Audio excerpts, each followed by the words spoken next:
Hello, sport fans. This is Steven here with Sports Choice Plus. I'm bringing you a very special breakdown. They've announced the Heisman finalists and who will win. Before I get right into that, I want to make sure you're subscribed to the YouTube channel so you can get all the updates and all the breakdowns.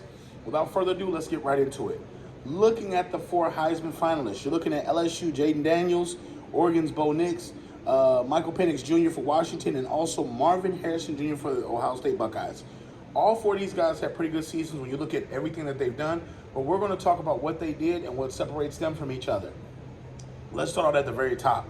Jaden Daniels has a high ceiling. When you think of what he was able to do essentially in the offense with LSU, it was a lot going on. From the pro-style offense to the pro sets to making sure his team was winning football games.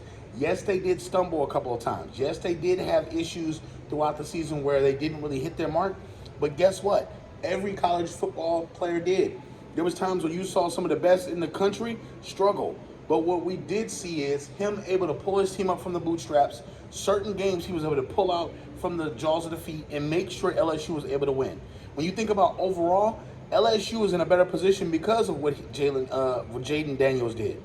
From the style of, okay, he struggled some games. There was a game he put up over 500 yards essentially to make sure that LSU was going crazy offensively. And that's one of the reasons why he's in this top four finals for the Heisman, because of what he's able to do to create such a wave passing the football that your wide receivers become better players. Now all of a sudden we're looking at the wide receivers at LSU saying, is he prospects?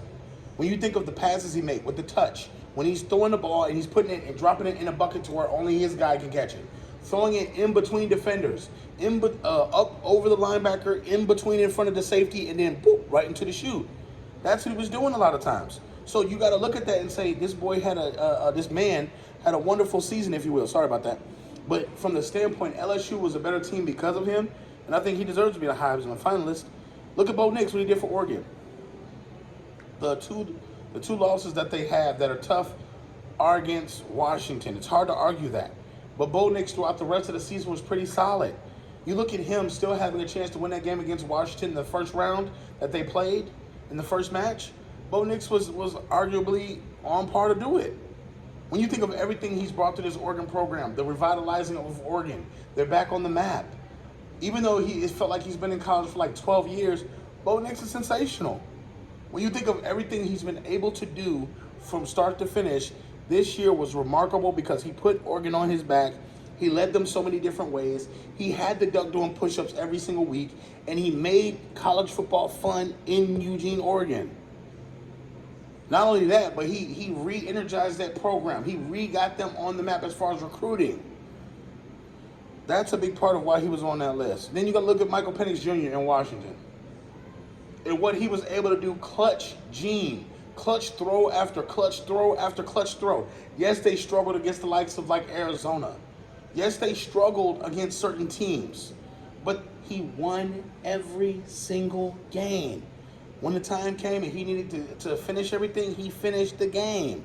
He did what he was supposed to do. There was not a single team that could slow him down. There was not a single team that stopped him from being victorious.